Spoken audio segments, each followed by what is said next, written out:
और आज हम सभी भक्त जिस उद्देश्य से यहाँ पर बैठे हुए हैं उस उद्देश्य को पूर्ण करने के लिए आप हम सभी भक्तों का मार्गदर्शन करें। बोलिए माता भगवती माँ काली की, बोलिए श्री सतगुरुदेव जी भगवान की।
इस गुरु पूर्णिमा के पावन अवसर पर माता भगवती माँ काली के दर्शनों के लिए आए हुए समस्त सूक्ष्म शक्तियों को मैं सहस्त्र कोटि नमन करता हूँ, वंदन करता हूँ और उन समस्त सूक्ष्म शक्तियों से निवेदन करता हूँ, प्रार्थना करता हूँ कि वह अपना यथा उचित स्थान ग्रहण करें।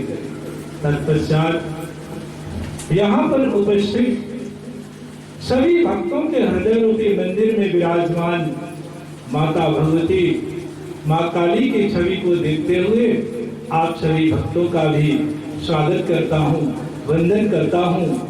गोस्वामी जी के इस चौपाई के साथ कि सिया राम में सब जग जानी करम प्रणाम जोड़ जुगी पानी।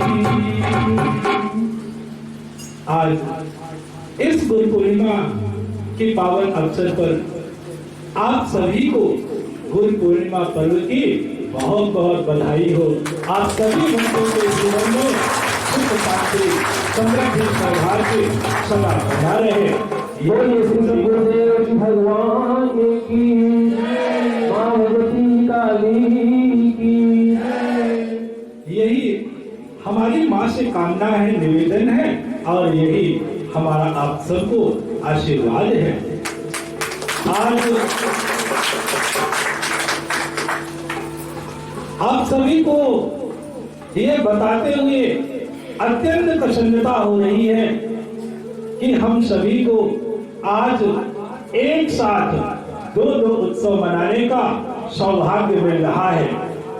जहां हम सभी इस कनवारा की धरती पर बैठ करके हर महीने की 13 तारीख को माता भगवती माँ काली की आराधना करते थे, उनकी महिमा का गान करते थे, उनकी आरती करते थे।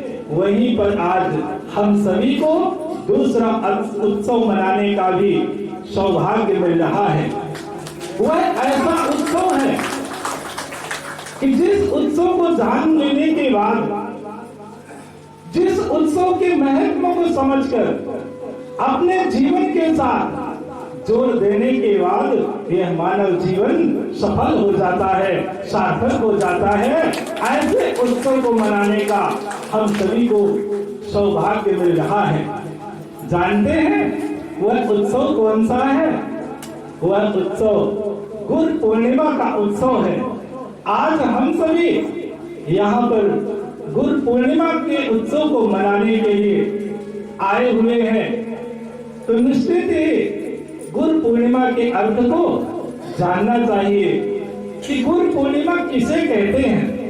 क्योंकि यह गुरु पूर्णिमा केवल भारत में ही नहीं, अपितु संपूर्ण ब्रह्मांड में यह उत्सव तो बड़े धूमधाम के साथ मनाया जाता है, बड़े उत्साह के साथ मनाया जाता है। इसलिए इस उत्सव के अर्थ को जानना परम आवश्यक होता है। तो क्या आप लोग बता सकते हैं कि गुरु पूर्णिमा किसे कहते हैं या गुरु पूर्णिमा का अर्थ क्या है? तो धर्म प्रेमी बंधुओं, गुरु पूर्णिमा का एक बड़ा सीधा अर्थ है, बड़ा साधारण अर्थ है। गुरु पूर्ण माँ, अर्थात जो गुरु हमें माँ की तरह प्रेम करते हो, हमें उन्नति के शिखर तक ले जाते हो, उनके पूजन करने के दिवस को ही गुरु पूर्णिमा कहा जाता है। एक सच्चा गुरु तो हमें माँ की तरह प्रेम करते हैं, वह हमें उन्नति के शिखर तक ले जाना चाहते हैं।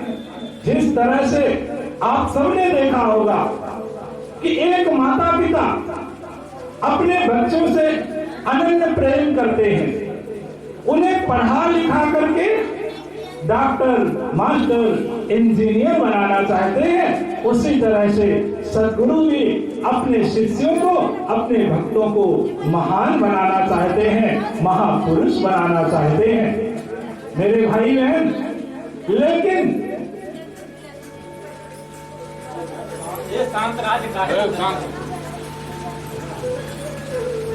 लेकिन जिस तरह से बच्चों की गलती करने पर माता पिता बच्चों को डांटते हैं, फटकारते हैं, क्योंकि उन्हें वह अच्छा बनाना चाहते हैं, ठीक उसी प्रकार एक सच्चा सद्गुरु भी अपने शिष्यों को, अपने भक्तों को महान बनाने के लिए, महापुरुष बनाने के लिए तरह तरह की विधि अपनाते हैं। वह कभी अपने शिष्यों पर अत्यंत क्रोधित हो जाते हैं, वो क्रोध करते हैं, तो कभी अनन्य प्रेम भी करते हैं। लेकिन मेरे भाई बहन, विडंबना तो यहाँ होती है कि जब कोई गुरु अपने शिष्यों पर क्रोधित होते हैं, क्रोध करते हैं, तब हमें लगता है कि नहीं, यह गुरु तो ठीक नहीं है, यह तो हम पर क्रोध कर रहे हैं, अरे हम पर क्रोधित होते हैं। नहीं, ऐसे गुरु को तो हमें छोड़ देना चाहिए, ऐसे गुरु के पास जाना ही बंद कर देना चाहिए। मेरे भाई बहन, यह उचित नहीं है, क्योंकि गुरु तो हमें अच्छा बनाना चाहते हैं, महान बनाना चाहते हैं, इसलिए वो हम पर क्रोधित होते हैं, क्रोध करते हैं। अतः हमें पहले विचार करना चाहिए, हमें सही दिशा में सोचना चाहिए कि आखिर गुरुदेव ने हमारे ऊपर क्रोधित हुए, क्रोध किए, तो आखिर इसका कारण क्या है? उन कमियों को हमें तलाशना चाहिए, उन कमियों को हमें खोजना चाहिए, क्योंकि गुरु किसी का दुश्मन नहीं होते, वह तो अपने शिष्यों को अच्छा बनाना चाहते हैं, महान बनाना चाहते हैं, वह आपकी कमियों को दूर करना चाहते हैं, आपके अहंकार को भगाना चाहते हैं, आपकी बुराइयों को भगाना चाहते हैं। इसलिए वह हम सभी पर क्रोधित होते हैं। और जब हमारी कमियां दूर हो जाएंगी, हमारी बुराइयां दूर हो जाएंगी, तो निश्चित तौर से हम सभी महान बन जाएंगे, महापुरुष बन जाएंगे और हमारा जीवन सुखद हो जाएगा। अरे सद्गुरु की यही तो चाहत होती है, यही तो सद्गुरु के कार्य होते हैं। जिस तरह से स्कूल में एक शिक्षक अपने बच्चों को, अपने छात्राओं को वह अच्छा बनाना चाहते हैं, इसलिए वह बच्चों पर क्रोधित होते हैं, बच्चों को डांटते हैं, फटकारते हैं। और जो बच्चा अपने शिक्षकों, के डर से पढ़ाई करते हैं, उनके हर एक आज्ञा का पालन करते हैं, तो वही आगे जा करके डॉक्टर, मास्टर, इंजीनियर बनते हैं। तो ये गुरु पूर्णिमा का पर्व परीक्षण का पर्व है, परीक्षा देने की घड़ी है। जिस प्रकार से पेपर देने के बाद परीक्षार्थी का, विद्यार्थी का पता चल जाता है कि वह कितना पढ़ाई किया था, उसी तरह से गुरु पूर्णिमा का पर्व हम सभी से पूछता है। प्रतिवर्ष आकर के हम सभी को इशारा करता है। क्या गुरु पूर्णिमा का पर्व इशारा करता है कि अरे आपने गुरु तो बनाया है, परंतु गुरु आज्ञा का पालन कितना किया है। यह गुरु पूर्णिमा का पर्व हम सभी से ऐसा कहता है कि आपने पिछले वर्ष से लेकर के आज तक, अर्थात आज की पूर्णिमा तक आपने अपने लिए क्या किया है? क्या आपने अपने अहंकार को दूर किया है? क्या आपका क्रोध कम हुआ है? क्या आपकी चुगली, आपकी जिद दूर हुआ है? अरे क्या आपकी बुराइयां दूर हुई है? क्या आपने नशे मांस का त्याग कर दिया है? ऐसा यह गुरु पूर्णिमा का पर्व प्रतिवर्ष आकर के हम सभी से कहता है कि पहले आपका जीवन कैसा था और आज का जीवन कैसा है। पहले के विचार आपके कैसे थे और आध्यात्मिक पथ पर चलने के बाद आपके विचार कैसे हैं। ये गुरु पूर्णिमा का पर्व हम सभी से पूछता है, क्योंकि जानते हैं ये गुरु पूर्णिमा का पर्व जो प्रतिवर्ष आता है ना, तो स्वयं को जगाने के लिए ही आता है, स्वयं को तलाशने के लिए, स्वयं को जानने के लिए, स्वयं को पहचानने के लिए ही प्रतिवर्ष गुरु पूर्णिमा का पर्व आता है कि हम लोग अपने जीवन का आकलन करें, हम लोग अपने विचारों पर आकलन करें कि पहले के विचार कैसे थे और आज का विचार, आज की पूर्णिमा पर विचार हमारे किस तरह से चल रहे हैं। यह गुरु पूर्णिमा का पर्व हम सबसे यही पूछता है। यह पर्व तो केवल आकलन करने का पर्व है, स्वयं को तलाशने का पर्व है। इसलिए आज मैं भी आप सबसे जानना चाहता हूँ कि क्या आप लोग निरंतर गुरु मंत्रों का जाप करते हैं? क्या आप लोग नित्य प्रति अपने घर में माँ की आराधना करते हैं? क्या उनकी नित्य प्रति आरती साधना करते हैं? करते हैं तो चलिए, बड़ी अच्छी बात है।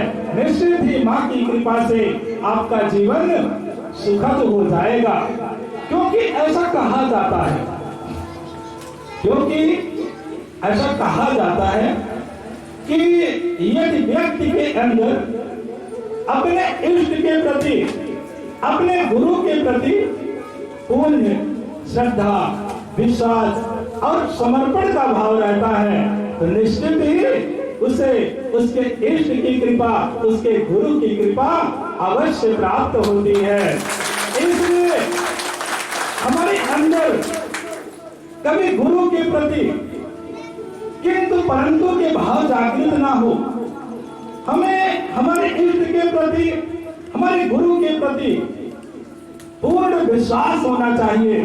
और एक बड़ी सुंदर बात है कि यदि साक्षात गुरु व्यक्ति को तो केवल अर्जुन बनाते हैं, लेकिन अगर विश्वास सच्चा हो तो व्यक्ति गुरु की मूर्ति बना करके अभ्यास करके दुनिया का श्रेष्ठ धनुर्धर एकलव्य बन जाया करता है। ये तो विश्वास के ऊपर निर्भर होता है। भगवान की जय, माता भगवती माँ काली की जय। आप सबने एकलव्य की कहानी तो पढ़े होंगे कि जिस समय गुरु द्रोणाचार्य के यहाँ एकलव्य धनुर्विद्या सीखने के लिए जाते हैं, तो द्रोणाचार्य को एक दिन 2 दिन में जब पता चलता है कि एकलव्य तो सो आश्रम से बाहर भगा देते हैं। लेकिन एकलव्य के विश्वास को देखिए, एकलव्य का विश्वास तट से मस नहीं हुआ। वह वन में जाकर के, जंगल में जाकर के अपने गुरुदेव की मूर्ति बनाकर अभ्यास करते हुए दुनिया का श्रेष्ठ धनुर्धर बन जाते हैं। मेरे भाई बहन, क्या आप लोग बता सकते हैं कि एकलव्य को श्रेष्ठ धनुर्धर किसने बनाया? कौन बताएगा कि एकलव्य को महान किसने बनाया? बता सकते हैं क्या? खड़ा हो जाइए। गुरु द्रोणाचार्य ने बनाया। चलिए, बहुत अच्छी बात, बहुत अच्छी बात। और कोई दूसरे आदमी? चलिए, बड़ी अच्छी बात है, बिल्कुल सही जवाब दिया है आपने। लेकिन मेरे भाई बहन, एकलव्य को तो दुनिया का श्रेष्ठ धनुर्धर एकलव्य के विश्वास ने ही बनाया है, क्योंकि एकलव्य के अंदर अपने गुरु के प्रति पूर्ण विश्वास था। एकलव्य का विश्वास तो चट्टान की तरह था। जिस तरह से चट्टान छोटे मोटे हवा के झकझोरों से तट से मस नहीं होता, यथावत टिका रहता है, डटा रहता है अपनी जगह पर, उसी तरह से एकलव्य का विश्वास भी तट से मस नहीं हुआ, जिसके चलते वह अर्जुन से भी आगे निकल जाते हैं। इतिहास में अनेकों ऐसे उदाहरण हैं। आप ध्रुव को देख लीजिए, प्रहलाद को देख लीजिए, अनेकों उदाहरण पड़े हैं। जिस समय प्रहलाद को उनके पिता ने, हिरण्यकश्यप ने खंबे से बांध देते हैं और कहते हैं कि आज तू बुला अपने भगवान को, तेरा भगवान कहाँ है, आज तुझे बचा ले, तेरा सिर आज धड़ से अलग होने वाला है, मैं भी देखना चाहता हूँ कि तेरा भगवान कैसे तुझे बचाता है। उस समय भी प्रहलाद के विश्वास को देखिए, प्रहलाद की श्रद्धा को देखिए। वह कहते हैं कि पिताजी, भगवान तो, मेरे प्रभु तो चारों तरफ दिख रहे हैं, तो मोई खड़क खंभ में जय देखो तहराम। पिताजी, हम जिधर देखते हैं, जहां तक हमारी नजरें जाती है, वहां तक मेरे प्रभु श्री राम ही दिखाई देते हैं। पिताजी, जिस खंभे से आपने मुझे बांध करके रखा है, जंजीरों से जकड़ करके रखा है, उस खंभे में भी मेरे राम दिखाई दे रहे हैं। और पिताजी, जिस खड्ग को आप हाथ में धारण करके उसी से मेरा गर्दन काटने वाले हैं, उस खड्ग में भी मेरे राम दिखाई दे रहे हैं। इसलिए मुझे विश्वास नहीं होता कि यह खड्ग हमारे सिर को धड़ से अलग कर देगा। मेरे भाई बहन, इतना सुनते ही आज हिरण्यकश्यप आग बबूला हो जाता है, और जैसे ही खड्ग को ऊपर उठाकर मारने की तैयारी करता है, तो एक जोरदार गड़गड़ाहट के साथ नरसिंह भगवान उस खंभे को फाड़ करके प्रकट हो जाते हैं और हिरण्यकश्यप को दबोच लेते हैं, उसके सिर को फाड़ लेते हैं और हिरण्यकश्यप की मृत्यु हो जाती है। इस तरह से एक भक्त का विश्वास होना चाहिए, इस तरह से भक्त की श्रद्धा होनी चाहिए, इस तरह से एक भक्त की भावना होनी चाहिए। उसी तरह से ध्रुव की कहानी देख लीजिए। वह नन्हा सा बालक, उसके अंदर अपने इष्ट के प्रति कितना विश्वास था, कितना भरोसा था अपने इष्ट के प्रति। भक्त ध्रुव राजा उत्तानपाद के लड़के थे। राजा उत्तानपाद की 2 पत्नियां थी।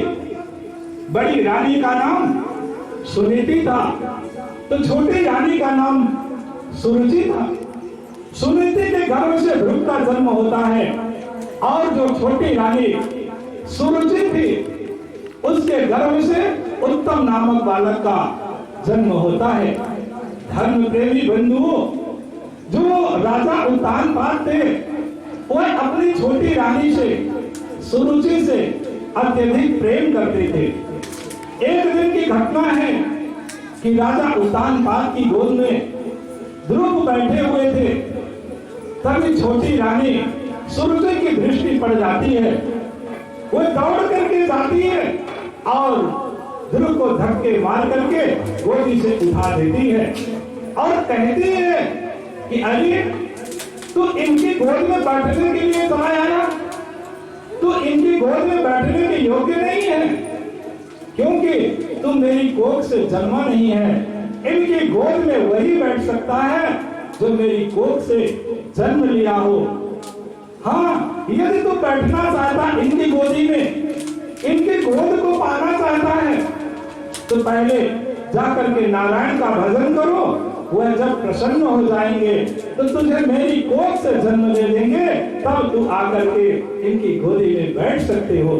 मेरे भाई बहन, आज वह नन्हा सा बालक ध्रुव नारायण को पाने की चाहत को लेकर के अपनी माँ के पास जाता है और कहता है कि मैया, ये नारायण कहाँ रहते हैं? तो मैया के मुख से अचानक निकल जाता है कि बेटा, नारायण तो सदा जंगल में रहती हैं, वन में रहते हैं। क्योंकि मैया को पता नहीं था कि यह नन्हा सा बालक आज नारायण को पाने की चाहत को लेकर ऐसे प्रश्न कर रहा है। इसलिए मैया कहती है कि नारायण तो सदा वन में रहते हैं, जंगल में रहते हैं। मेरे भाई बहन, आज नन्हा सा बालक नारायण को पाने की चाहत को लेकर वह वन में चले जाते हैं, जंगलों में चले जाते हैं और नारायण नारायण पुकारते हुए, रोते बिलखते हुए चारों तरफ भ्रमण करते हैं, नारायण को खोजने का प्रयास करते हैं।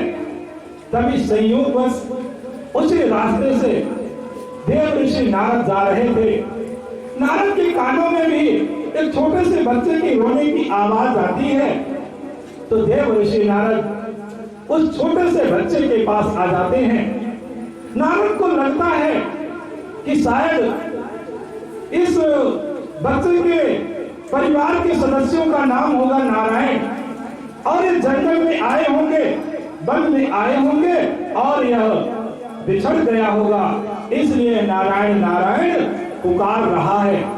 लेकिन धर्म प्रेमी बंधुओं, जब नारद जी उस नन्हे से बालक से बात करते हैं तो पता चलता है कि यह नारायण इसके परिवार के सदस्यों का नाम नहीं है। यह नारायण तो परमात्मा को ही खोज रहा है, परमात्मा को ही पाना चाहता है। इसलिए आज देव ऋषि नारद उस नन्हे से बच्चे को, नन्हे से बालक को नारायण प्राप्ति का मंत्र दे देते हैं, दीक्षा प्रदान कर देते हैं, सतमार्ग प्रदान कर देते हैं और वह नन्हा सा बालक आज भगवत प्राप्ति की चाहत को लेकर, नारायण को पाने की चाहत को लेकर साधना में लीन हो जाते हैं, अन्न जल का परित्याग कर देते हैं और कुछ ही दिनों में ध्रुव को नारायण की प्राप्ति हो जाती है, उन्हें भगवत दर्शन हो जाते हैं। क्यों ध्रुव को भगवत दर्शन हो जाते हैं जानते हैं? क्योंकि ध्रुव के अंदर नारायण को पाने की तरफ थी, नारायण को ऊपर विश्वास था, नारायण के ऊपर विश्वास था ध्रुव को, इसलिए उन्हें शीघ्र ही कुछ ही दिनों में भगवत दर्शन हो जाते हैं, भगवत प्राप्ति हो जाती है।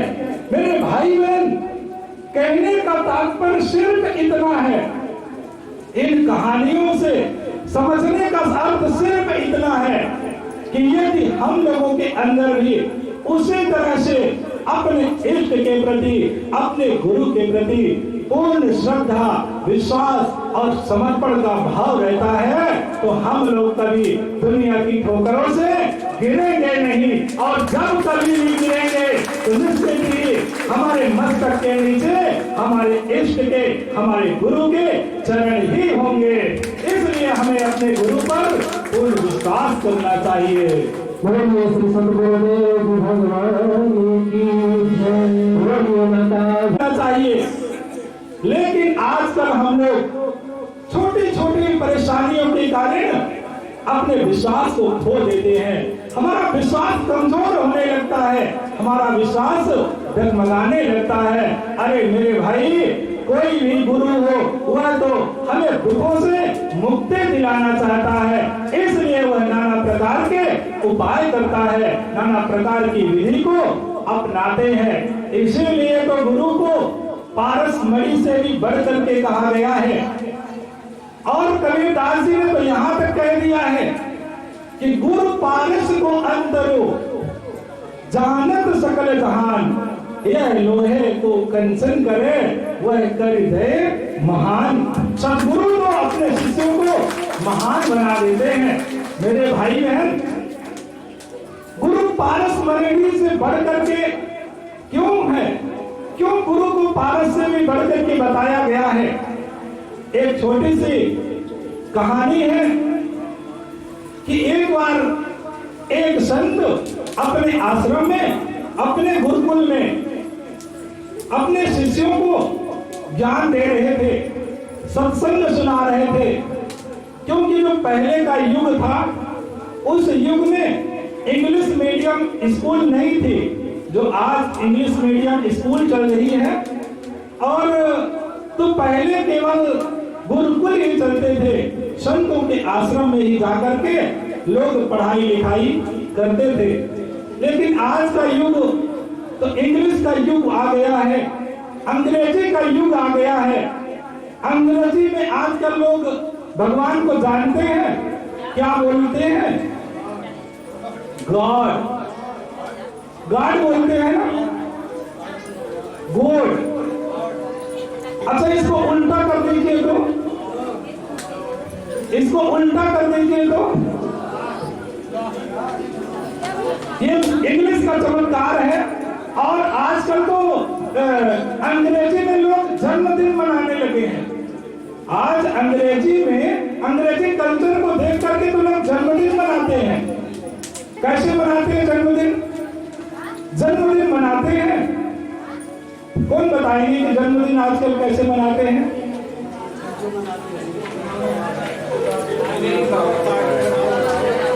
कौन बताएंगे कि आज का जो युवा समाज है वो जन्मदिन कैसे मनाते हैं?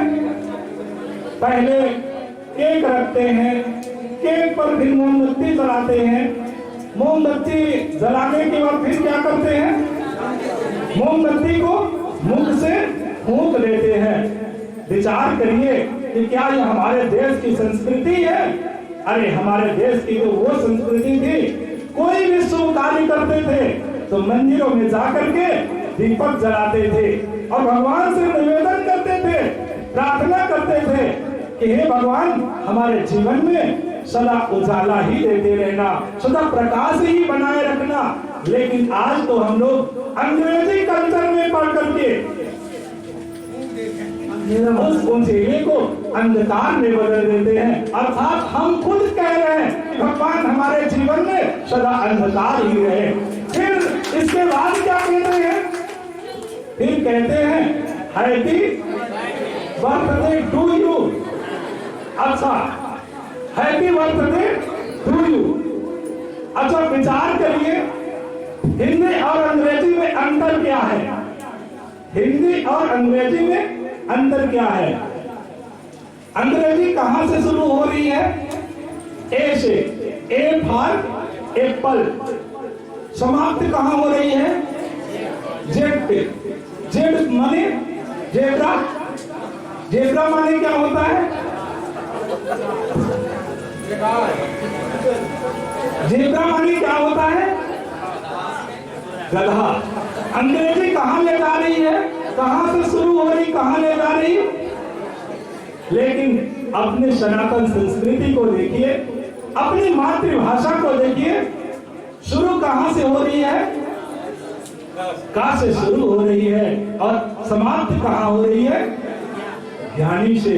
अर्थात हिंदी अपनी जो मातृभाषा है वह हमें अंत में ज्ञानी बना देती है, और इंग्लिश, इसलिए आज तो विचार करने की जरूरत है। हम तो सिर्फ जन्मदिन के पर्व को कैसे मनाएं? हमें दीपक जलाना चाहिए, भगवत भजन करना चाहिए, सुमिरन करना चाहिए, परंतु कभी उस दीपक को बुझाना नहीं चाहिए। इस तरह से हमें अपनी संस्कृति को अपनाना चाहिए और अपने बच्चों को भी हमें यही संस्कार देना चाहिए, क्योंकि यही हमारा संस्कार है, यही हमारा सनातन धर्म है। तो पहले का जो शिक्षा ग्रहण करने का उपकरण था, उपाय था, वो संतों के यहाँ जाकर के शिक्षा ग्रहण करते थे। उसी तरह से संत अपने शिष्यों को सदा सत्संग सुनाते रहते थे, ज्ञान की बातें बताते रहते थे। एक दिन उन संत के मन में विचार उठता है कि हम कई महीनों तक इन शिष्यों को, भक्तों को सत्संग सुना रहे हैं, आज इनका परीक्षण करना चाहिए कि इन्होंने कितना ज्ञान को अर्जन कर लिया है। क्योंकि 4-6 महीने, वर्ष में एक बार पेपर तो होता है, तो संत भी विद्यार्थियों का, अपने शिष्यों का परीक्षण करना चाहते हैं। इसलिए वो अपने शिष्यों से कहते हैं कि शिष्यों, आज तुम लोग बताओ कि इस दुनिया में लोहा ज्यादा मूल्यवान होता है कि चांदी ज्यादा मूल्यवान होती है। ये एक संत अपने शिष्यों से प्रश्न करते हैं। तो आज हम भी आज गुरु पूर्णिमा के पर्व पर आप लोगों से जानना चाहता हूं कि क्या लोहे की कीमत ज्यादा होती है कि चांदी ज्यादा मूल्यवान होती है? क्या बताएंगे आप लोग? चलिए, बड़ी अच्छी बात है। सभी जितने शिष्य थे सभी एक साथ कहते हैं कि गुरुदेव, निश्चित ही इस दुनिया में चांदी ज्यादा मूल्यवान होती है, चांदी के सामने लोहे की कोई कीमत नहीं होती, निश्चित ही चांदी मूल्यवान होती है। गुरुदेव अपने शिष्यों के विचार को सुन करके विचार करने लगते हैं। तभी उनकी नजर एक सबसे पीछे बैठे हुए शिष्य पर जाती है कि वह तो शांत बैठा है, वह तो कुछ बोल नहीं रहा है, कोई उत्तर नहीं दे रहा है। ऐसा विचार करते हुए गुरुदेव उस शिष्य से कहते हैं कि बेटा, अरे तुमने तो कोई उत्तर नहीं दिया, आप ही तो कुछ उत्तर दो। इस दुनिया में चांदी ज्यादा मूल्यवान होती है कि लोहा ज्यादा मूल्यवान होता है? तब उस शिष्य ने, जानते हैं क्या कहा? उस शिष्य ने कहा कि गुरुदेव, आज तक जो आपने ज्ञान दिया है, जो हमने आपके ज्ञान को सुना है, उस ज्ञान के आधार पर तो निश्चित रूप से चांदी की अपेक्षा लोहा ही ज्यादा मूल्यवान होता है। ऐसा सुन करके सभी शिष्य उस व्यक्ति पर हंसने लगते हैं और कहते हैं कि अरे, तुझे इतना भी ज्ञान नहीं है कि चांदी के सामने लोहे की कोई कीमत नहीं होती? अरे निश्चित ही लोहे से ज्यादा चांदी ही मूल्यवान होती है। तब उस संत ने कहा कि बेटा, आपने बताया कि चांदी की अपेक्षा लोहा ही मूल्यवान होता है, लेकिन क्यों लोहा ज्यादा मूल्यवान होता है, क्या आप बता सकते हैं? तब उस व्यक्ति ने खड़े होकर के गुरुदेव के चरणों में प्रणाम करते हैं और कहते हैं कि गुरुदेव, निश्चित ही किसी वस्तु की कोई कीमत नहीं होती, किसी भी वस्तु की कीमत होती है तो उसके अंदर छिपे हुई संभावनाओं के आधार पर होती है। गुरुदेव, जो चांदी है तो चांदी अपने जीवन पर्यंत तक केवल चांदी ही रहेगी, लेकिन गुरुदेव, अगर यदि लोहा किसी पारस मणि के संपर्क में आ जाए तो गुरुदेव वह लोहा नहीं रह जाएगा, वह तो लोहा भी बदलकर सोना बन जाएगा।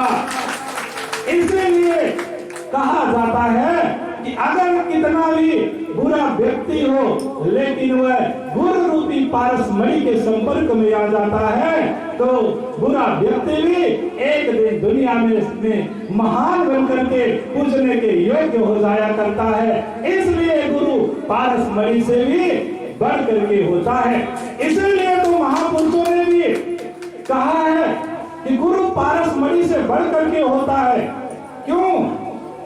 क्योंकि जो पारसमणि होती है तो वह लोहे को केवल सोना ही बनाती है, परंतु अपने जैसा नहीं बना पाती।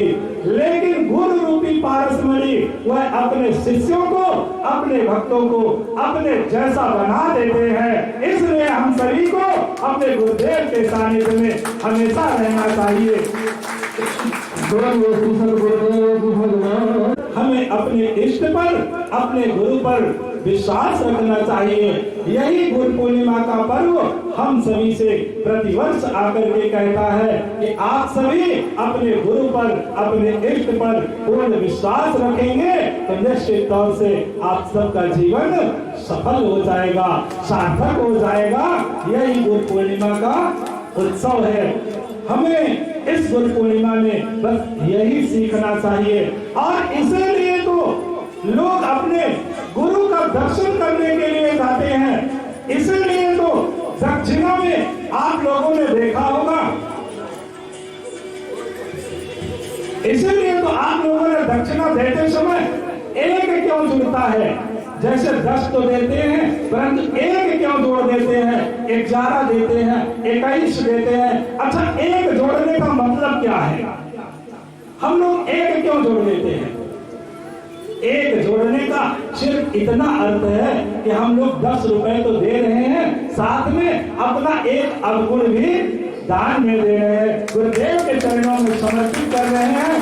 तो आज इस गुरु पूर्णिमा के पर्व पर कितने लोग यहाँ पर बैठे हैं जो अपने अवगुणों को हमें दक्षिणा के रूप में देना चाहते हैं? है कोई ऐसे व्यक्ति? चलिए, एक हाथ ऊपर उठा, बहुत बढ़िया, इनके लिए बात ताली तो बता दें। चलिए, बहुत अच्छी बात है। चलिए, आप अपने अवगुण को अपने मन में संकल्प कर लीजिएगा, क्योंकि गुरु का दर्शन करने का यही तो लाभ होता है। हम जब भी गुरु के पास जाएं, गुरु के करीब जाएं, उनको प्रणाम करें, नतमस्तक करें, तो निश्चित तौर से धीरे धीरे करके हमें अपने अवगुणों का त्याग करते रहना चाहिए, उन्हें दक्षिणा के रूप में देते रहना चाहिए, जिससे हमारा जीवन सफल और सार्थक हो सके। यही गुरुदेव जी का दर्शन करने का लाभ होता है। हर गुरु पूर्णिमा में हर शिष्य अपने गुरु का दर्शन करने के लिए अवश्य जाता है।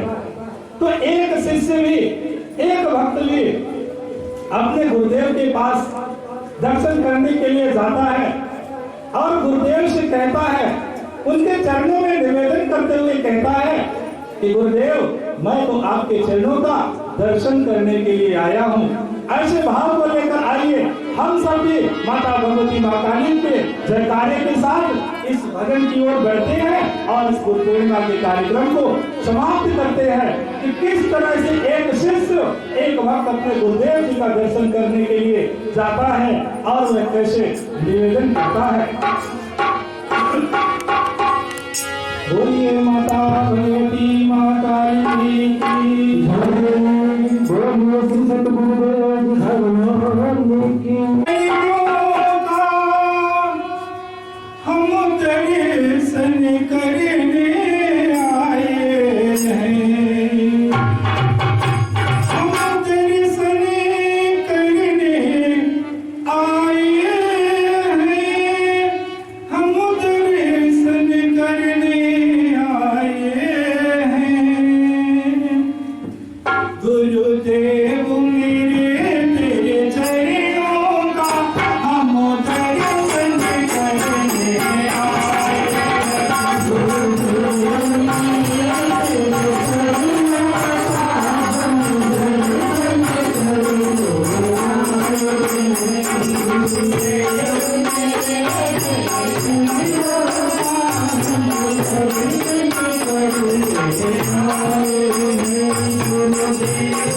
तेरे चरणों का हम दर्शन करने आए हैं।